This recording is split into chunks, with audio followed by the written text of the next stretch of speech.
Be nice. All right, and we are live here Hey.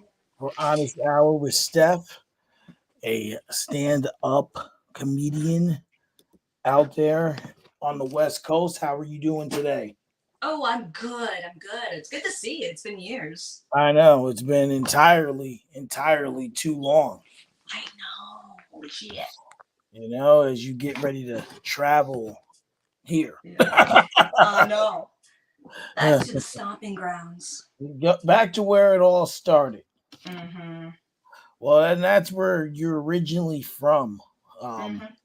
what was growing up in Newburgh like for you?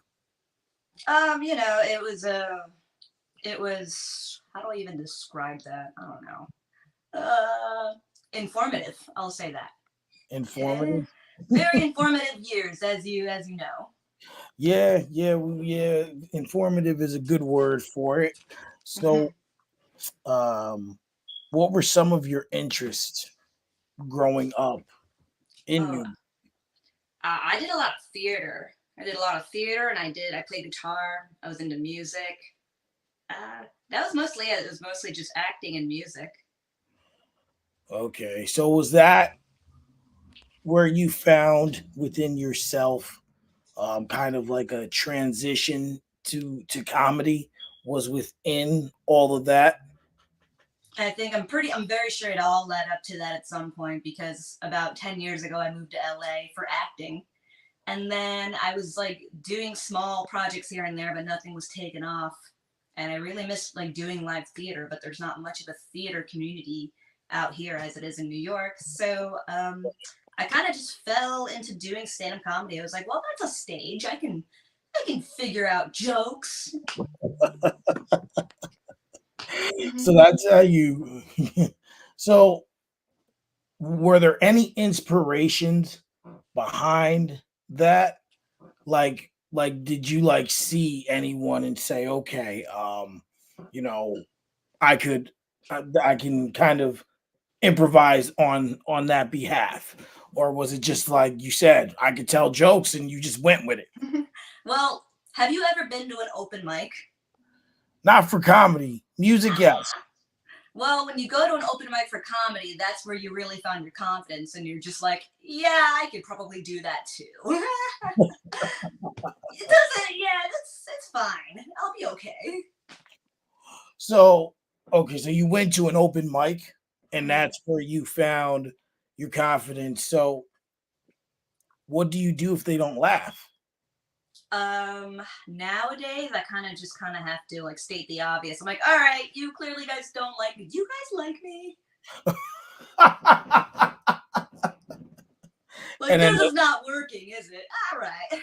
and then they laugh. Yeah. And Mhm. you break the ice. Yeah. So, kind of like, how do you develop your material? Because let's be honest, stand-up comedy is has been a, I won't say a dying breed, but it definitely went through a dead era, right? Uh, Yeah. I you would say know, it went through a dead era, like there was a time where just people weren't doing it, yeah. Mm-hmm. and now it seems like it's starting to really turn back, um, kind of turn back the hands of time and become a thing again. Mm-hmm. So some comics have the graphs to push the envelope, right? Mm-hmm. Mainly my favorite comic, Dave Chappelle. He pushes the envelope and he goes over it. He don't care. Mm-hmm. He could care less. So how do you develop your material and your routine? Just I kind of just have to say, life itself. Life is pretty funny. Like the situations around me are funny, but most of all, I think my friends are really funny, and I talk about them a lot. Okay. Hmm. Okay. So you utilize kind of like real life experience in order Yeah, to in order to just go through what you knew, what you have, yeah, to get to where you want to go with your routine. for sure, Is it for sure. I something talk that about you myself a lot. Is it something that you write out, or is it just kind of off the cusp? I try to write out everything, like ideas. I try to like spit them out. I try to work with the crowd first and see if there's something there. And if they laugh a little bit, that's when I'm like, oh, okay, I can expand on this. And it's a bunch of trial and error. But yeah, I write out a lot. I try to not do crowd work so much, but it's it's kind of a given that you kind of have to sometimes do crowd work just to get the crowd on your side so they know who you are, so you don't come off too much like an asshole, I guess. Right. And how much of that is improvisation? Because, like if you write out a whole thing and you kind of like feel the room and it's not going the way that you planned it or you seen it, like how do you improvise on the spot? Because now you're going off of what you don't have written down. hmm Well, then it's like I kind of just ask questions. I'm like, so I'm a bartender. Anybody else? I'm like, oh, nobody. Okay, so what do you do for a living? One of those things. What do you do for a living? Who are you here with? And then Oh, so hopefully you can get something out. do you ever point at anyone in the crowd and utilize them as kind of as like a I don't know what they would call it, but you see people that go and they're like, look at this guy, and his wife. Like it happened to my mom and her ex-husband because he was Yeah. white. And he was like the comic, I forget who they went to see him, was like, look at this white guy here with this black woman. He don't know what to do with her, kind of thing. You ever do anything crazy like that? Yeah. I try to stay away from it because I don't want to I don't want to like throw somebody under the bus to get a cheap laugh. Just I don't know. But I have done that. It's usually if someone's like really apparent, like just dressed funky or it's heckling the fuck out of me, then I'm like, okay, fine. What do you want? What do you want out of this? Right, right. So is that how you do Mhm. you get a lot of hecklers? Oh yeah, I get heckled every show. There's never not been a night where I just did my set. I've always been heckled. Somebody just has something to say, and it's always me. It's always me. They just always want to talk to me while I'm doing jokes. Just full blown conversation. Yeah, like I had a few people like raise their hand, and I'm like, okay, yes, I'm taking questions. What is it? And is it something that you can kind of incorporate into the routine? At this point, it took me like years to get to there, but now it's just like, yeah, I can try to work with them. At this point, I just write jokes and then I try to figure out what will they heckle me about and then have a response to that. So it's just extra work I gotta do. I can't just do jokes. Do these sets, are they timed? Like when you Yeah, do that, they say you got 40 minutes, or they yeah, say you got 30 minutes. yeah. And They're timed. so what if you like haven't used all your time, but you've gone through your whole written material? And then you kind of just work on something. Well, it's probably not a good thing to do, but you work on something that you have an idea about. You Okay. try to save your best for last. But if you know that you've got so much more time left, then you can just figure out your new material through there. It's not a good thing, but I try to utilize all my time the best as possible. There's only been a few times where I had to like really like improvise for like 10 minutes. I'm like, just be like, all right. hmm So tell me about like the first time you were on a stage. Maybe hmm not so well. All right. Tell me about the first open mic, and then tell me about the first time you were on the stage after you like had started getting some traction in this field. hmm Well, what happened? I my first night I did two open mics. I did one at a place called Flappers in Burbank, where Oh, I didn't know what I was doing. It's my first time, but I tried to write jokes about like handshakes and huggers, and it didn't go well. It didn't go well. Like it didn't go.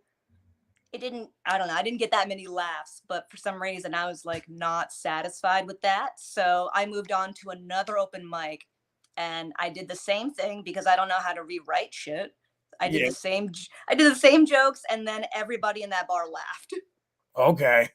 So that's when I was just like, okay, great. And that was when I got booked on my first show, and it was a mistake that I took it. Oh wow. So what happened on the first show? Where's my pen? The first show, well, the open mic, I had like maybe I had 5 minutes on stage, and I did my shitty material. But at the show, I had 8 minutes, which is a long time for somebody new. I had Yeah. 8 minutes on stage, and then I think I did all of my material within like 4 minutes, and then I had so much more time left. And I was just like, okay, well, I'm done. So bye. Oh man. Oh man. Yeah. So Just Oh, and I will say that that show did not go well for me. No. Yeah, no, none of my new jokes landed in my so 2 weeks of comedy. so were you nervous on that night when that happened? Absolutely. I was scared shitless. I'm always nervous, honestly. Like on stage, like now, I'm always nervous. Anyway, it's a different kind of nervous, but back then it was just like hyperventilating, like nervous. I'm like, oh my god, oh my god, oh my god. I'm gonna be on stage. I have a microphone. Everyone's gonna look at me. The lights. Am I ugly? I don't know, but okay.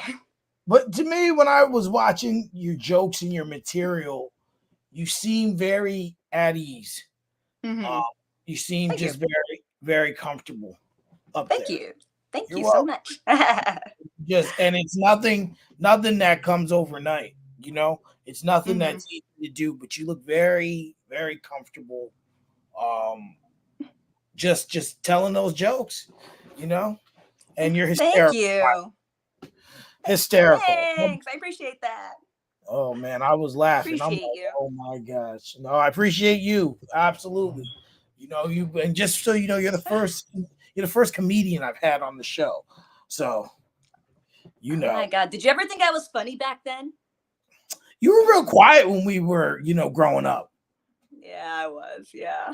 You were very quiet. So like, it's always the quiet ones you gotta look out for. Yes, that's what they say. you know? So Yes. obviously, would you consider that time that you bombed? Would you say that you bombed, or would you just say that it just wasn't your night? Oh no, I bombed. Oh no, that was a bomb. I was bombing. I've been since then. I had been bombing for 2 years until like the third year I like figured it out. I'm like, oh, I figured out comedy, and then like the next night I bombed. It's Did you ever go back and look at other comedians, not to take jokes, but to just kind of get an idea of some of the things they did to help with your act? Oh yeah, for sure. I was watching comedy like nonstop for years. Just watching them, I'm like, what are they doing that I'm doing wrong? What are they doing better that I'm not? So just like watching like professionals work and watching open micers work, like you learn a lot. It's like, oh, okay. If you were to write it like that, if she were to do it this way, it might work out. And if I did it my way with this way and I tweak that, it'll be better. It's a lot of learning, a lot of listening. So I don't know if you've ever watched this show before, but I like to play a game called Honest Picks.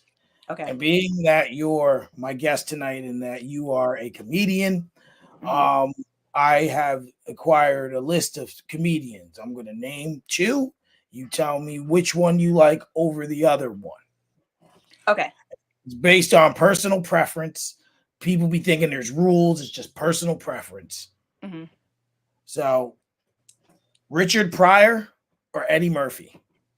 Oh, fuck. Fuck. Right off the bat, right? Fuck. Oh my god. Well, like I grew up with Eddie Murphy, but I love Richard Pryor. But like I grew up with Eddie Murphy. Richard Pryor really broke the barrier, Yeah, he right? did. Yeah. Broke the barrier. He was saying things people like weren't allowed to say, Oh yeah, right? yeah. He's talking No, about sucking dick and everything. Yeah. yeah, and you're just like, damn, this dude's mad out of pocket. Yeah. Oh yeah. Respect. I respect him so much. But yeah, he's great. Well, you didn't pick one. Eddie Murphy. You Like, did say okay. just I because I didn't. grew up with him. Martin Lawrence or Chris Rock? Chris Rock. Bernie Mac or Dave Chappelle? Dave Chappelle. Bill Cosby or Jerry Seinfeld? Is this a trick question? Jerry Seinfeld. For me, you know, I don't think Seinfeld's funny, but you know, for some people, Yeah. Seinfeld and Bill Cosby are in the same echelon because there are people who don't think Bill Cosby's funny. Mm-hmm. You know? Yeah. Mm-hmm. Honestly, I never really I knew who Bill Cosby was, but I never really followed his comedy growing up. You know, I am still an avid watcher of the Cosby Show. It is one of my favorite ones, no matter what. And he's just hysterical in his own way. Yeah. He does it without cursing, without swearing. He's just a golden treasure, if you will. Yeah, that's what I heard. He's great with clean comedy. Clean comedy is really hard, and he's nailed it. It's almost impossible. Yeah, almost impossible. No sexual innuendos, no cursing, none of that. Just like damn. Yeah, no, that's a skill on its own. So, Roseanne or Wanda Skies? Wanda. Robin Williams or Jim Carrey? Robin Williams. Adam Sandler or Drew Carey? Adam Sandler. Marlon Wayans or Damon Wayans? Marlon. Eddie Griffin or Sinbad? Sinbad. D.L. Hughley or Steve Harvey?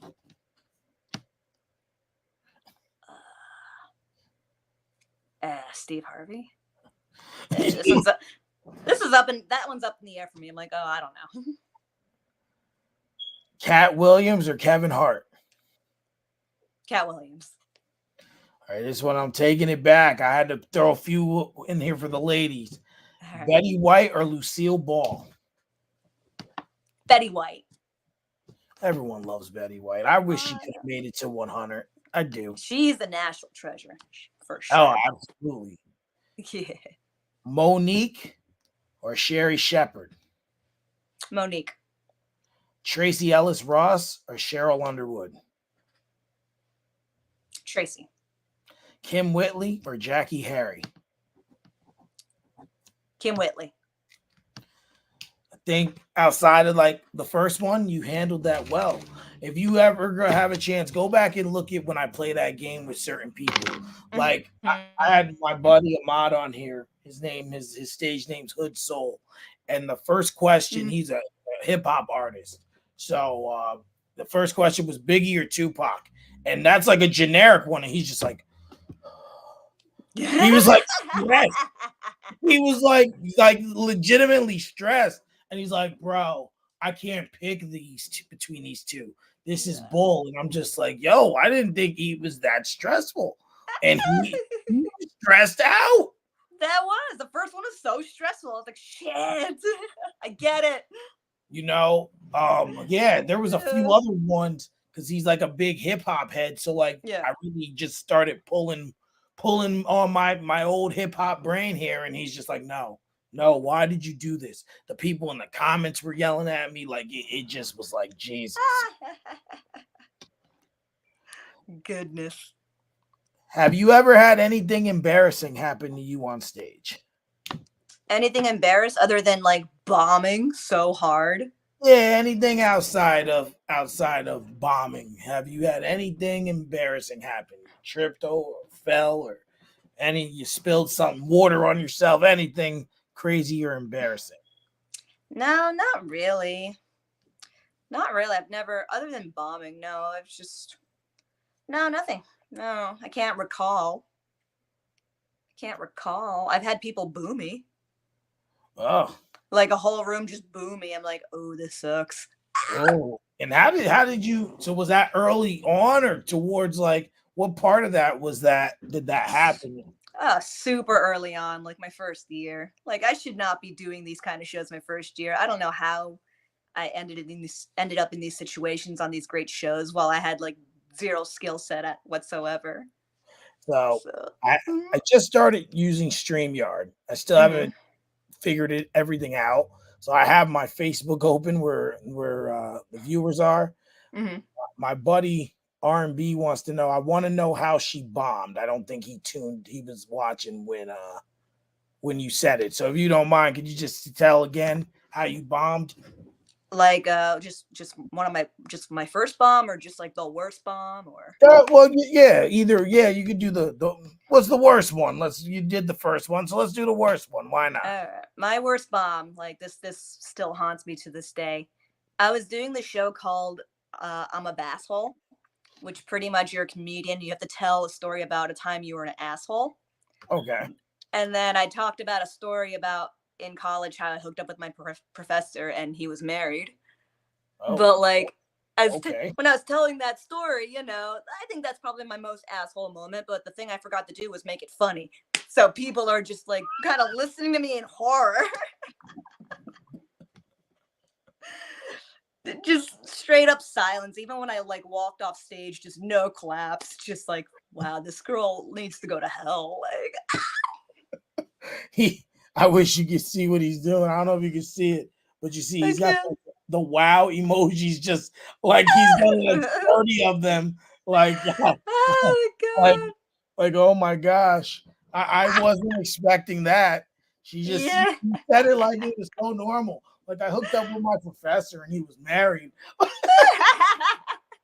Yeah, well, I mean, that's probably my most asshole moment in my life. Wow, that's a lot of sin. Listen, like, yeah, I was on his point of view, I was just a numbers game. He won the lottery that night. Is the thing. They're not together anymore, so it's okay. I can talk about it. Lord, you know, that's wild. Yeah, my bad. Nah, it's all good. He wrote she's a legend in the comments. Ah! Shit. God, and he oh God. I don't even know if I want to ask that question, but What? oh God. He goes, was it good? And he's got like this emoji with the eyes. Nah, I was like 21. Nah, I wasn't good. Oh my gosh. He just, and I know when I go to clip this for future reference, this Yeah. segment is going to come up. I just have that feeling. Oh And it's just, dear. yeah, I clip these episodes and then I put them out just so to get algorithm and things of that nature. Yeah. Oh, He's great. Amazing. and it's just like it's gonna come up like, yeah, but you know what? I guarantee it'll be the most watched clip. I hooked up with my professor and he was married, and everyone's like, whoa, I want to find that Whoa. episode. All right, whatever. I live in infamy, I guess, on the internet. I hope not, but whatever. Is it hard to develop a unique comedic voice now hold on, because so much has happened? And what I mean when I say that is, so many people have done this, and this is one of those things where you always have to reinvent yourself. You always Hmm. have to find a way to do something that hasn't been done before, say Hmm. something that hasn't been said before, because that's hard. We heard Cat Williams very deeply speak about Cedric the Entertainer stealing jokes. Hmm. He blew up the world in January on Club Shay Shay. So do you Hmm. find it hard to find your own voice in your own lane in this field? Um, yes and no. I think the hardest thing about comedy is knowing who you are. That's the hardest thing about doing stand-up comedy, because if you don't know who you are, it's never gonna work out. So since you're constantly changing, but you gotta be aware of that, you have to find a way to like let people know. You know what I'm saying? Yes, yes.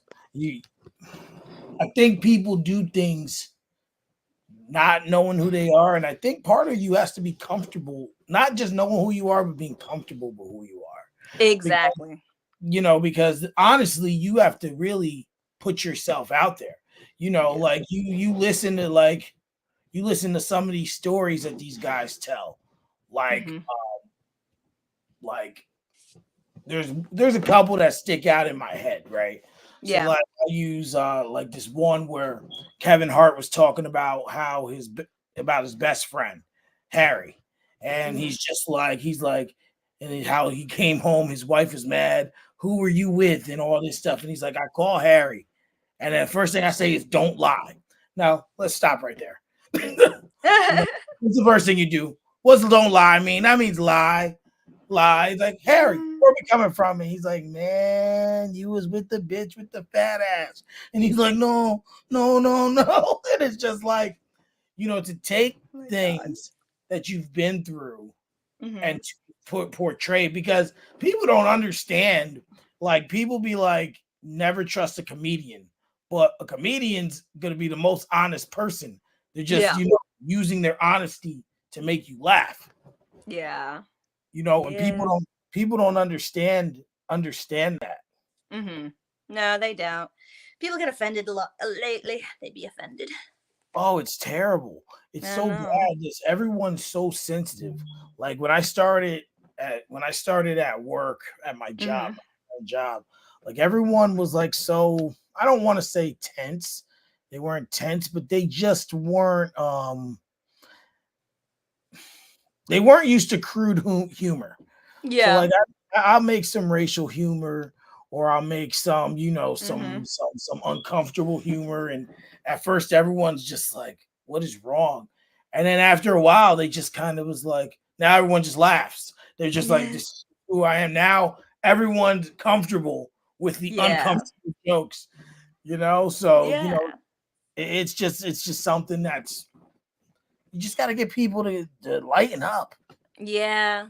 You gotta get them lighten up, and they gotta know who you are, so they Yeah, can at least exactly. know you're just kidding, man. Just kidding. Yeah, yeah. I don't really think you're an asshole. I'm just Thank joking. you. I was just kidding.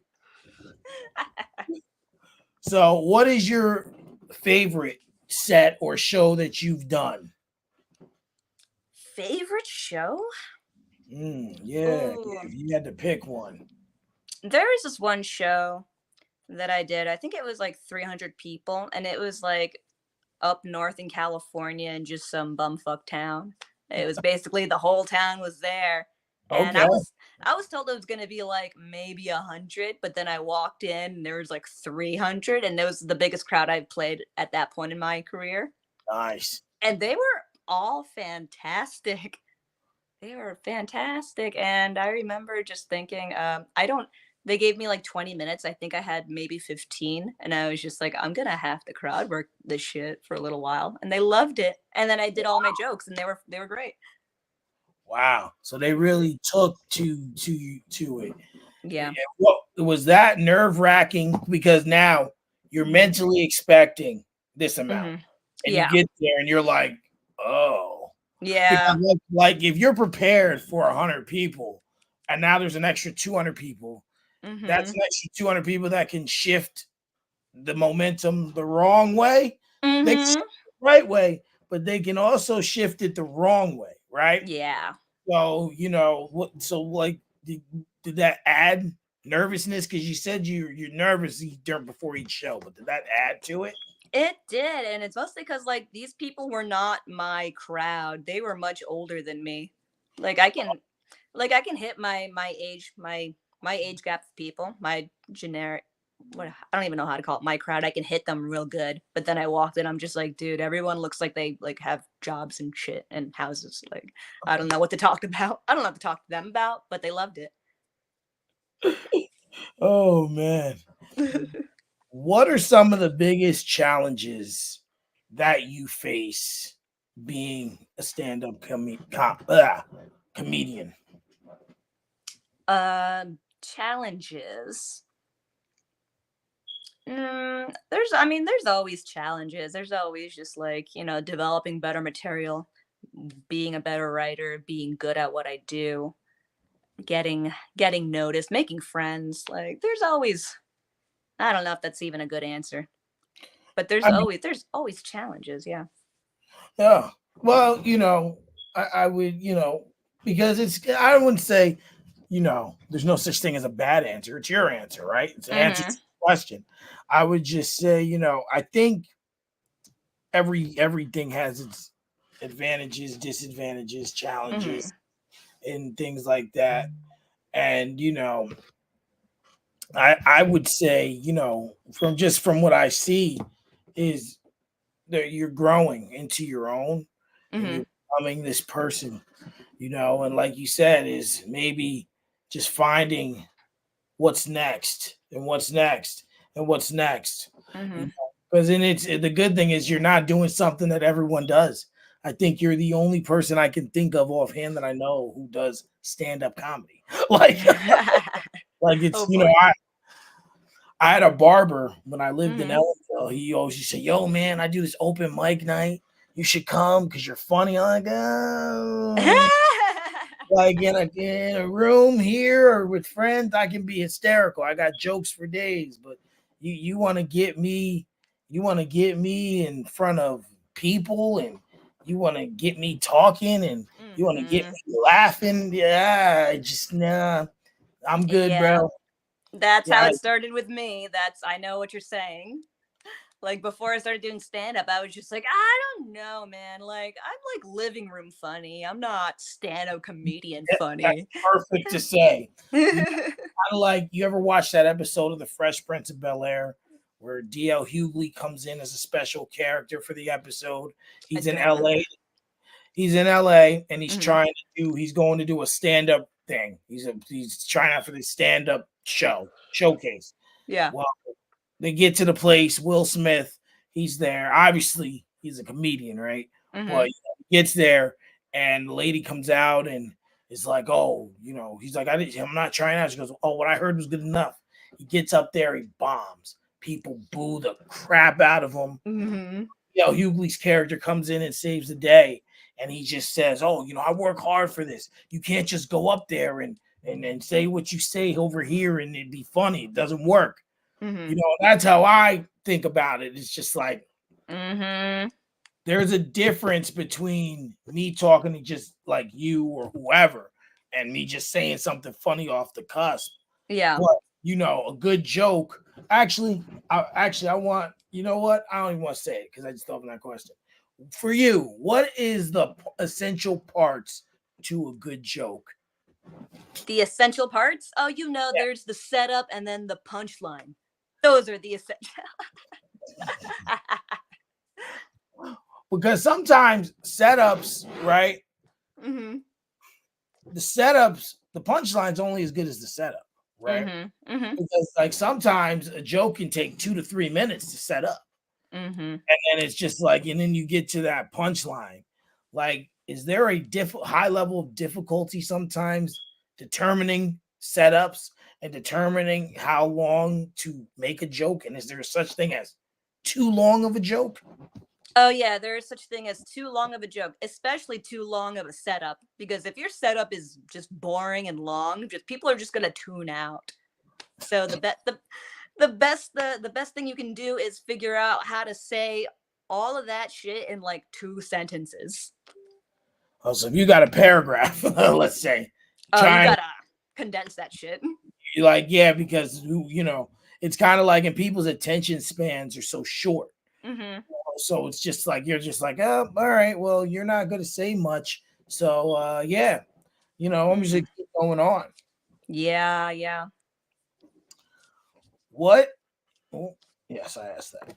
What's the best part of being a comedian? The best part of being a comedian? Sometimes you get free beer after a set as your payment. That's pretty cool.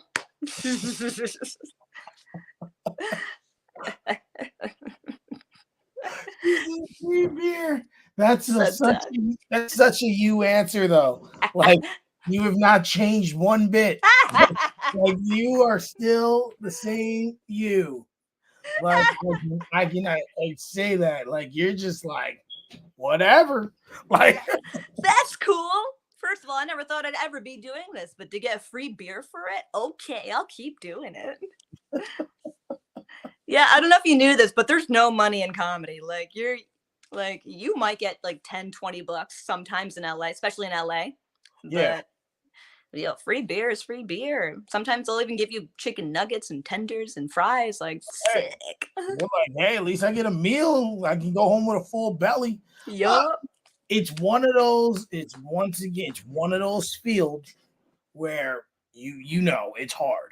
Mm-hmm. Like it's not easy, and it takes years, Yeah. years of work. Mm-hmm. Like you don't, sometimes you get lucky, like Eddie Murphy was always funny, but let's be honest, without Delirious, if that never happened, if he was Mm-hmm. ever able to put that together, and then Raw, some people like Raw better, but Delirious was top notch, Yeah. and For then you sure. look at those early movies like Coming to America, you know, Mm-hmm. yes, yes, fuck you too, like Yes. Trading places, and Mm-hmm. life. I mean, God, life is Mm-hmm. one of the best, and now he's just got that respect, right? He just Mm-hmm. got that high level of respect, but it took years. Mm-hmm. Years and years of hard work. Hard work, dedication, because who else could take what he took like 12 years off, come back, and people missed Eddie Murphy. Mm-hmm. For He sure. released that movie, You People, with Netflix. I can't lie, I was disappointed. Ah, They, you people. they toned him down, and I'm just like, Mm. yes, yes, yes. Mm. I don't need Mm-hmm. this toned down Eddie Murphy. I want crazy Eddie. But hey, they got Shrek 5 coming out. Donkey. Fuck yeah. I'm there for it. What's the worst part of being a comedian? Is that sometimes you get free beer and it's not good for your health.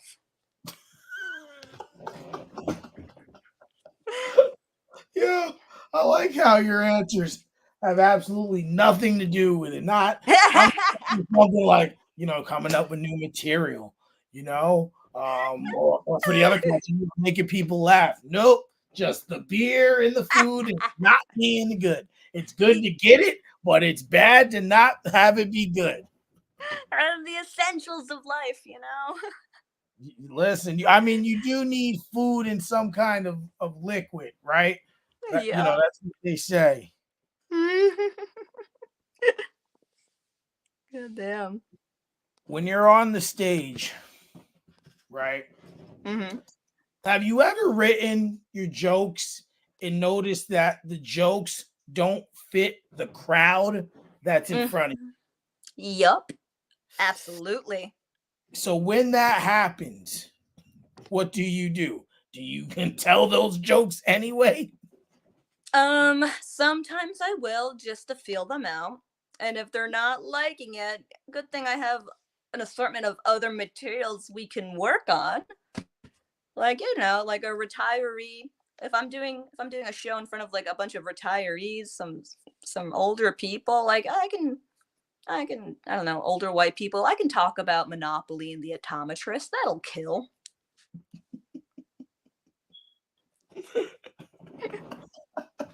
And is that Sure. I won't but talk about my sex life. those would be considered risk, right? Yeah. In a sense. And like so if you got like jokes geared at that demographic, do you Hmm. take that risk? Is it worth taking, or is it just like because like I said, it's all I about mean, pushing mm, the envelope. well, it really just depends because with that kind of crowd, they have to get to know me. So I got to talk about me for a little bit. And then if they're liking me, then I go into what I really talk about and see how Yeah. far I can push it. And it usually works out better like that. Okay, they get to know you, and then they're like, all right, it's Mhm. fine, whatever. She can say whatever. Fine, little weirdo. Yeah.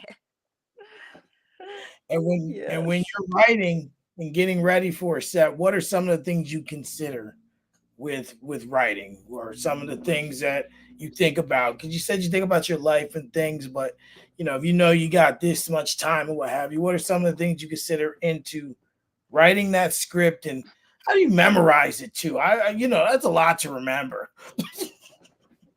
It is a lot to remember, but if you're honest with yourself about it, then you can always remember the joke. Yeah, Like, it lives within you. Sometimes you have to like set it up different, tweak it a little, say it a little differently, but as long as you know where you're coming from, you can do it. you got the instinct to Um, do it. Wait, what? So you have the instinct to do it because, like you said, it's within you. It comes from within, and you bring it out. So as Yeah. long as it's in you, you can get it done. So Yes. I think you're breaking up. am I? How about now? Okay, I think you're fine. Okay. Yeah. All right. So what has been your biggest accomplishment to this point? Biggest accomplishment? Hmm. I think my biggest accomplishment is just that I can get on stage and act like I'm at ease. I think that's a really big accomplishment. Absolutely. Because I'm sure you Yeah. have. Well, you did theater. So when you switched into this, did you have any kind of stage fright?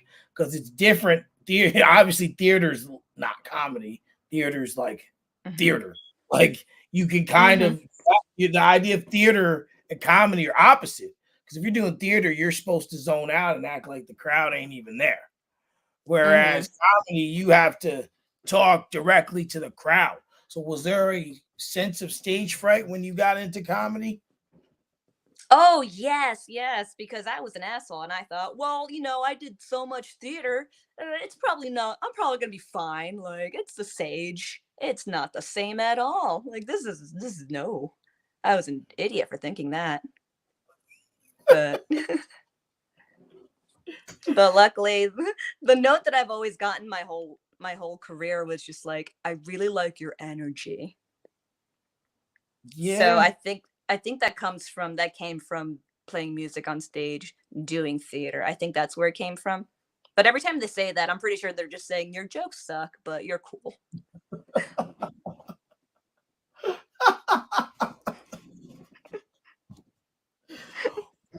What is your biggest goal? So, Hmm. what are you looking to accomplish with the comedy? Ooh, I want to like actually go into acting through all this. Like, I want to write, I want to do acting. I want to do all that Oh, you're in the right place to get that done out there. for sure. And all it takes is one set of eyes. Mhm. Just that One one set, person that that, believes in you. that one person to say yes. Mhm. That one. And in the meantime, what's next for you while you transition to that? I'm gonna do some dates in and out of California. I'll probably do a couple shows in New York too. Not sure yet. Oh, let me Hmm. know. You're gonna do Yeah, of that. course. And I am impressed because I was able to at least get through just about every question. According to this, we have been on for 43 minutes. So Woo. I end each show with a positive ending message. So Hmm. that's something for you to say to the audience who's watching or who may watch this back. Just anything in general that's positive and uplifting. The floor is yours. Fuck the haters. Tell them to suck a dick, dumb bitches. That's positive, right? you know, Not exactly what I was expecting, but with you, always expect the unexpected. I appreciate you coming on. We have to Thank you stay for in having me. touch. Of You know, course. absolutely enjoy. How long you gonna be in New York? One whole week. A whole week. Well, maybe I can make time to run into you while Yeah, you're for here. sure. So maybe I'll inbox you my phone number. That way we can try and make Yes. it happen. You Oh, we'll know, make it happen. No, make it happen, even if it's a quick hi bye, but it's got to happen.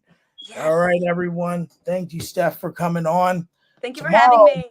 Of course. Tomorrow, I'll be on Urban Updates. Someone wants to talk to me for some reason. Why? Woo-hoo. I don't know, but that's gonna be on Instagram Live. And then Thursday, I'll be here again on StreamYard with Mr. Terrence Lamar, R&B singer, ghostwriter. Man loves Chris Brown. So, Steph, have a safe flight, and we will talk. Yes, I'll talk to you soon, Mike. Bye. Absolutely. Bye.